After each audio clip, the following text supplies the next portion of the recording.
It's called DoubleSpeak, a term invented by George Orwell, author of 1984, a novel about mass surveillance and ultimate control of the population.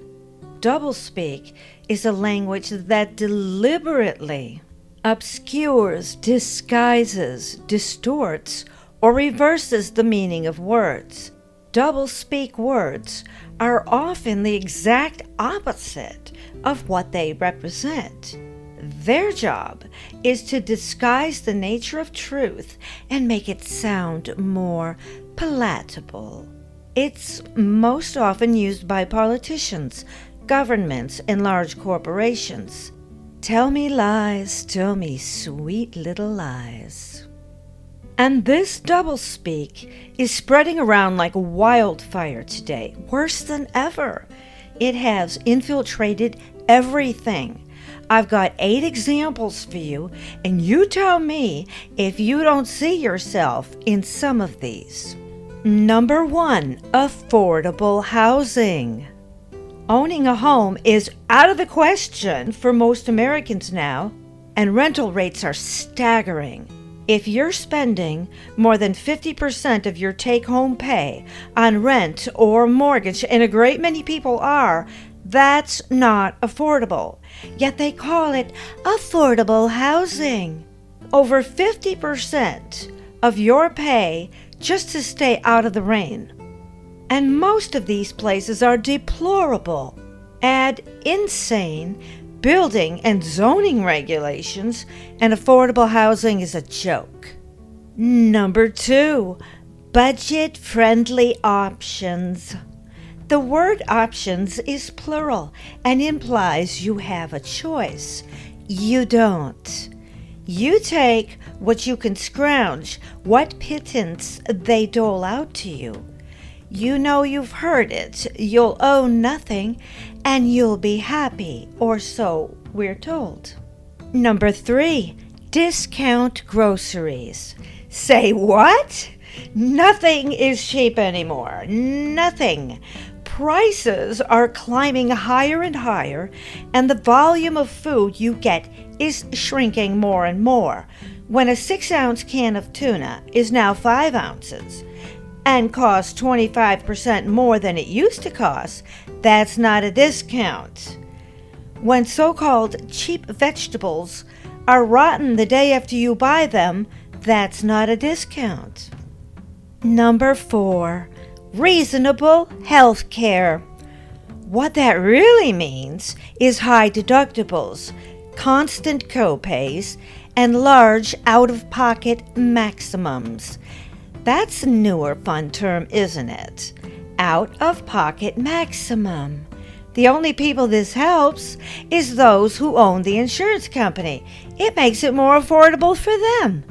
With deductibles as high as they are, you end up paying out of your pocket for most of your health care anyway. But people are so afraid not to have that little piece of plastic in their wallet. They'll pay thousands and thousands of dollars every single year just to carry it around, just in case. And then, if they get really sick, they get dropped by the insurance companies anyway and lose their home anyway. So you end up paying for insurance but not paying for care. Then you skip your meds and delay treatments because you can't afford them. There's nothing reasonable about this. Number 5, fair credit. Used to be the standard car loan was for 3 years. That was some time ago. Then it went to 4 years and stayed that way for a while. When it got to 5 years, I was really surprised. I mean, who wants to pay for a car for 5 years? In some cases now, though, it's up to 6 or 8 years. And home mortgages, the onerous 30-year mortgage, you know, the one that devours your entire youth, well, that can be as much as 50 years now. 50 years of paying for something that's not yours yet, of paying more than double the price of something, of paying for something for your entire adult life. What's so fair about that? Number 6, low-cost monthly payments. Have you noticed that prices aren't even mentioned anymore? They're very much downplayed now. It's all about low-cost monthly payments. See how little it is? In 8 years, after 96 low-cost monthly payments, when your car is having a lot of problems, it will finally belong to you to either keep or sink more money into, because it was so cheaply made, or you can start the process of buying another one all over again for another 8 years. That's not low cost.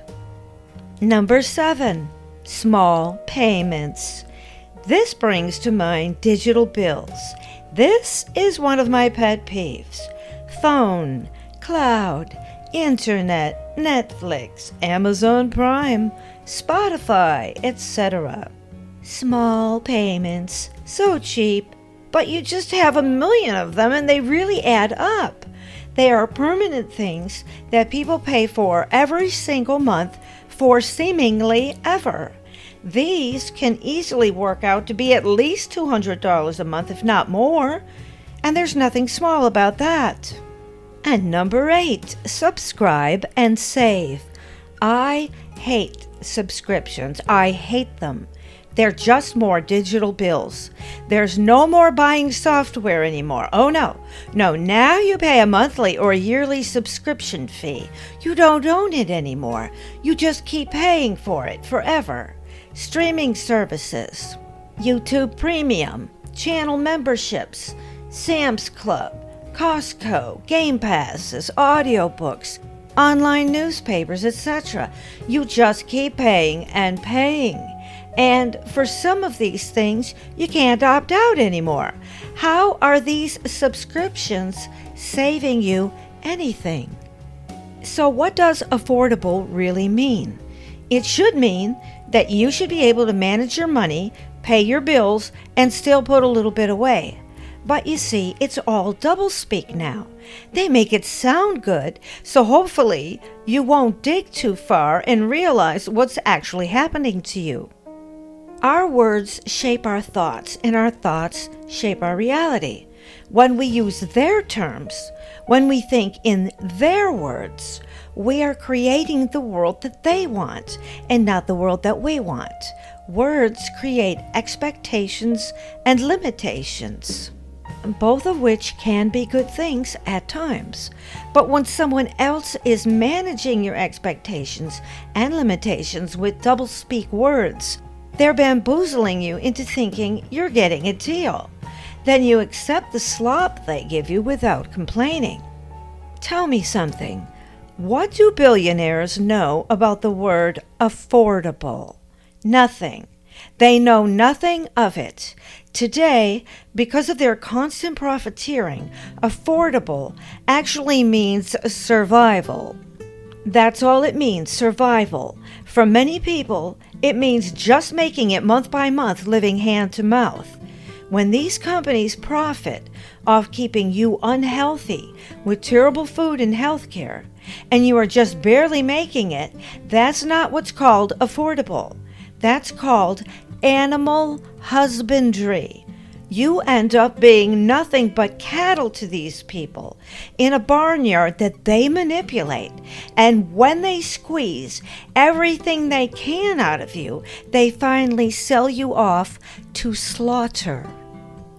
You know, you can't control what these things are doing, but you can listen for their buzzwords.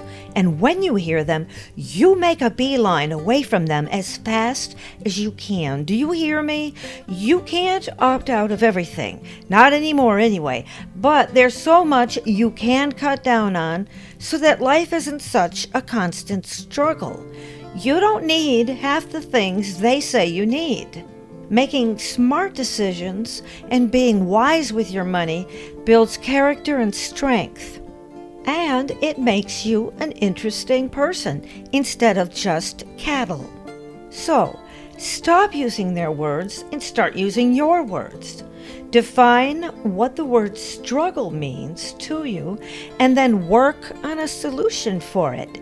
Make it something that actually is affordable.